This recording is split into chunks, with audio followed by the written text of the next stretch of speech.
Welcome to Fantasybites. I'm your host, Matthew.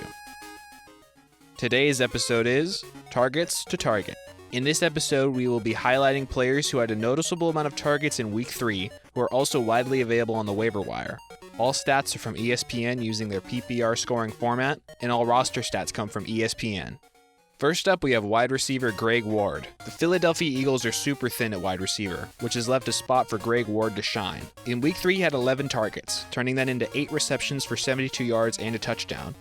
Ward is available almost everywhere on ESPN. If you are hurting at wide receiver, Ward should be one of the first options to pick up. He has a great opportunity with how thin the Eagles' offense has become, and the Eagles will play a beat-up 49ers secondary on Sunday night in Week 4. Next up, we have Bears tight end Jimmy Graham.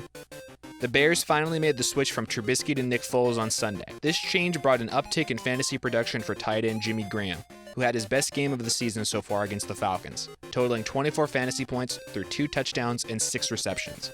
Foles should come in and improve the Bears' offense as a whole, and Graham should continue to see increased looks because of this change. While Graham is not the same player he was from a couple years ago, the change at quarterback means that Graham should become an easily streamable tight end in the future. Next, we have Bengals wide receiver T. Higgins. The second-round draft pick had his first big game of his career against the Eagles on Sunday. Higgins was second in targets for the Bengals, behind only Tyler Boyd. You can't count on another 2 touchdowns on 5 receptions kind of game for Higgins moving forward, but Higgins has the opportunity to become the second most valuable wideout in Cincinnati. He led all Bengals wide receivers in offensive snap count in Week 3 without even being named a starter. So look for Higgins to continue being a valuable fantasy asset on the waiver wire as long as his targets and snap count stay this high.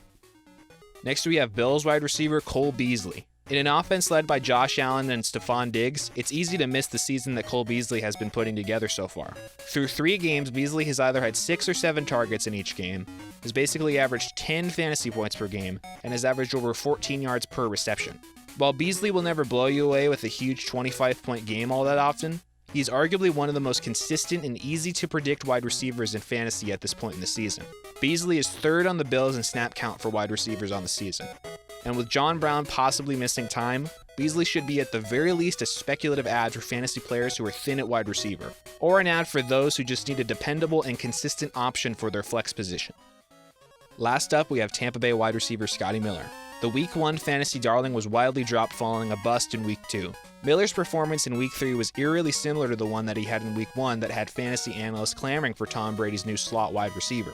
Like Cole Beasley, Scott Miller will never bust a game wide open for you and your fantasy team. What Miller does offer, however, is an enticing floor of around 11 points. When you add on the fact that Chris Godwin will almost certainly have to miss some time because of an injury, and that the Bucs' Week 4 opponent and the Chargers will be without shutdown slot cornerback Chris Harris Jr., we can prognosticate that Miller should be in for his best fantasy matchup yet.